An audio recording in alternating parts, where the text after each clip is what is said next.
So we're finally at the point where Football Manager 2025 was meant to be out. It's obviously not. You're aware of the situation with Football Manager 2025, which means everyone's now in the awkward bit where they're having to find content before FM25 comes out in March. I am not necessarily in the same boat as a lot of people, as this is a hobby for me, but I am in the situation where I need to think of something to do.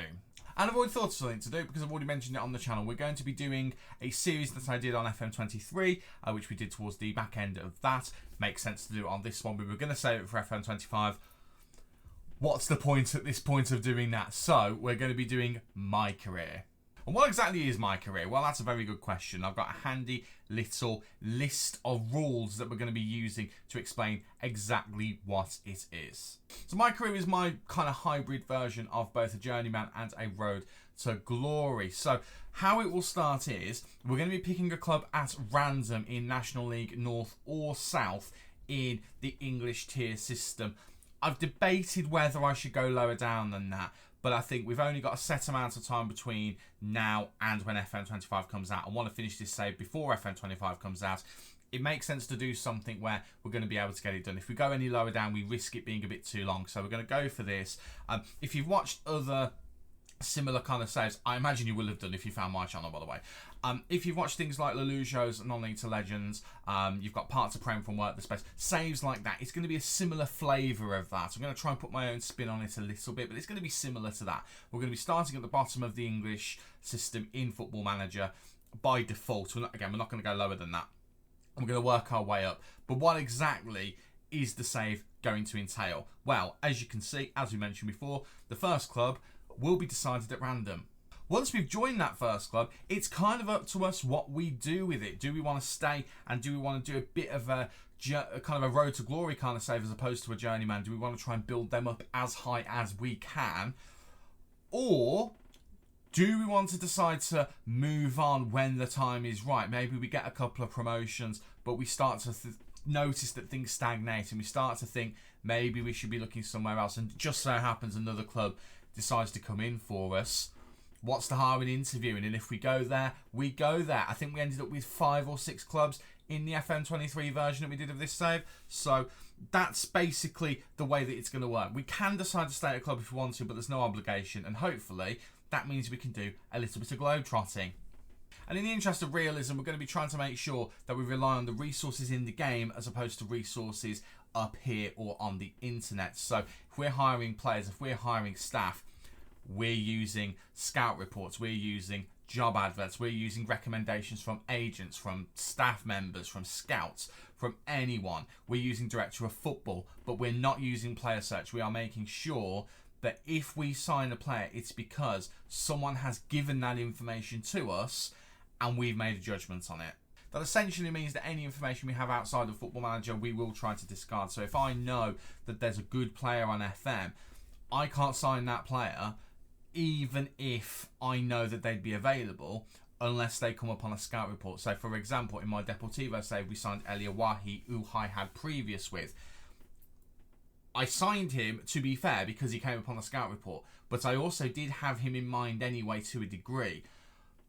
I can't even think about another player unless they come up on a scout report. Same with staff members, although who really thinks about those? So again, we're relying on what the game tells us and nothing more.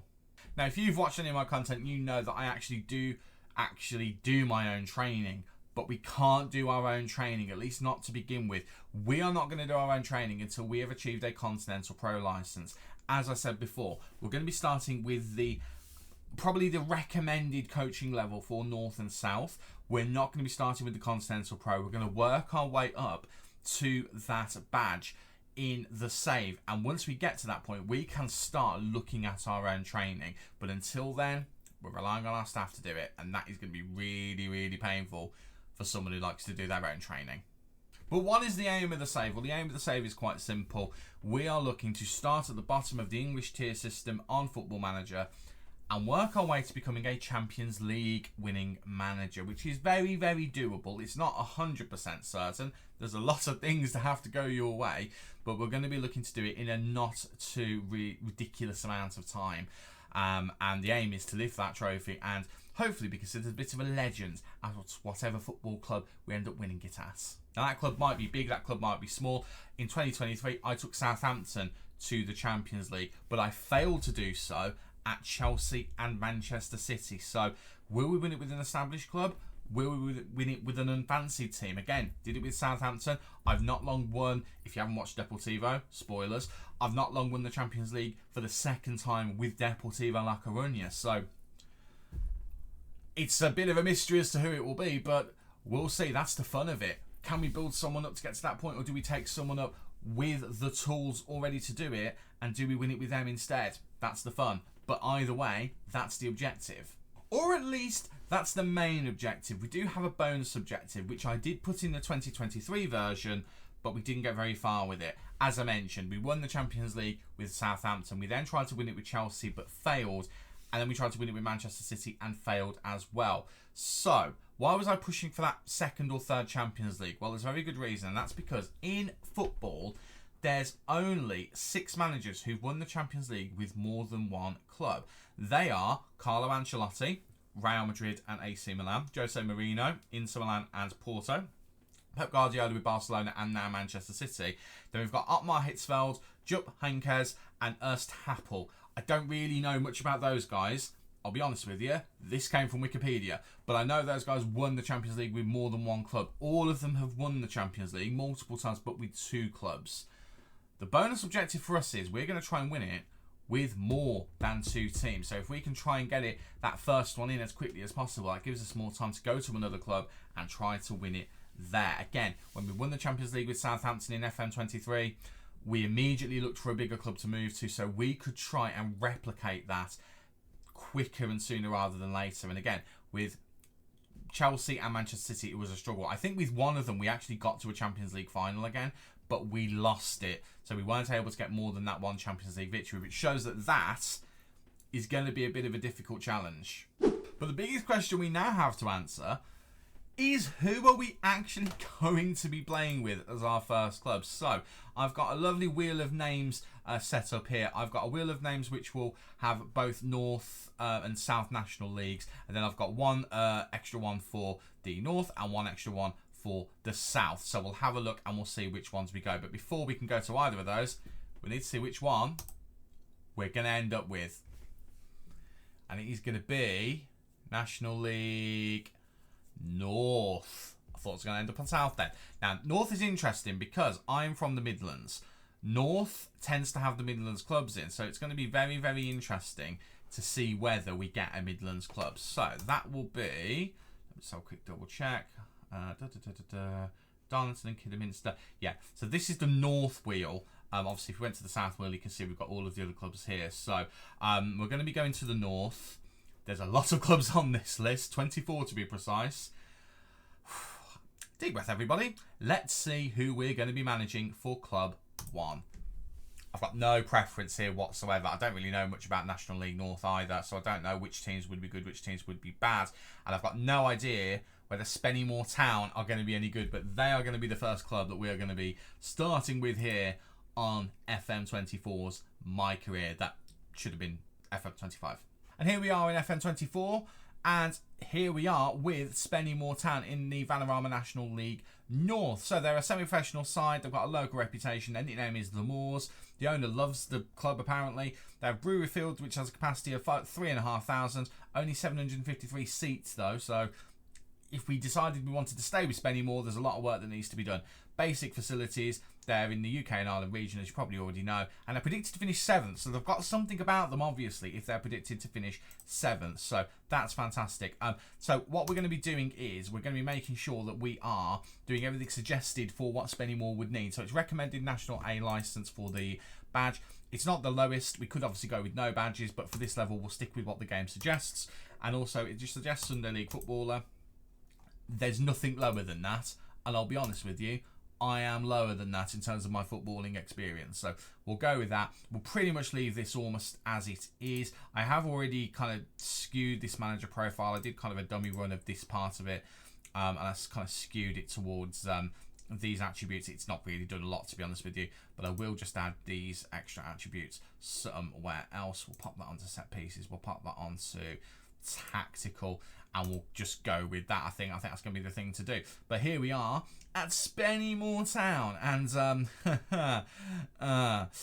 it's going to be a long road, but I'm excited. It's a bit different. Obviously, with Deportivo, we did start nearer the bottom, but we're going to be starting even lower down than that. That was obviously in the third tier of Spanish football. We're in the Premier League, Championship, League 1, League 2, National League. Sixth tier of football in England, so it's a bit lower down. Going to be a bit of a challenge. And of course, with Deportivo, we couldn't take any good job offers. We were offered the job to Real Madrid at one point. If we got offered the Real Madrid job here, we will be taking it. Don't you worry about that. So, here we are in Spennymoor.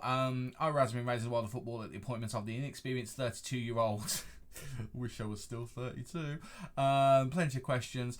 Replaced the previous manager, Graham Lee. So, I wonder what sort of job Graham was doing. So, 1-star reputation. Media prediction again is to finish 7th. We have a director of football. We have an assistant manager. We were founded in 2009, so pretty recent for a football club. So actually, the fact that they're in the National League North, fair play to you. Fair play to you, Spennymoor. Fair play. We've won a couple of trophies in the club's history, but apparently we've had a 9-year barren spell since 2014, so we need to try and put that right. We'll be entering the FA Cup in the second qualifying round, and we'll be in the second round of the FA Trophy. Transfer budget-wise, it ain't a lot of money. It's £10,000. Wage budget, just over 17,000 or just under 18, depending on how you look at it. It's in the range of our wedging budget, me and my other half, and that's what football clubs got to use for an entire year. That's not a lot of money. That is the apparent best 11 that we have, including a lone player who's in, and it recommends a 4-3-3. We may go with the 4-3-3. I usually, at lower league, go with a 4-4-2 of some variation of that, so we might not do that. But that is the squad that we have at the moment. In terms of what the club wants us to do, they want us to work within the wage budget to grow the reputation of the club. I want to get us promoted. That goes hand in hand. They want us to get to the playoffs this season. That goes hand in hand. To get to the FA Cup proper, sure, let's try and do that and earn some big cash. Be competitive in the FA Trophy. I'd like to win the trophy regardless of what one it is, to be fair. And then our contract expires. So we are playing for our contract this season. So we do need to make sure that we do at least a semi-good job. And then going forward in the future, they're happy to get to the National League and just stay there. I'm aiming higher than that. So whether we match ambitions or not might depend on whether I stay or whether I go. So I'll have to bear that in mind. In terms of the fans' vision, they want us to get automatic promotion this season, and that is required apparently, so we might fall out with the fans if we don't get ourselves promoted. To be fair, that's what I'm aiming to do, so if we don't do that, I will be a little bit sad. And they want us to finish above Darlington, who I'm assuming are one of our big rivals. We will do the press conference, we will do the inter-squad friendly, and we'll do the staff meetings every month.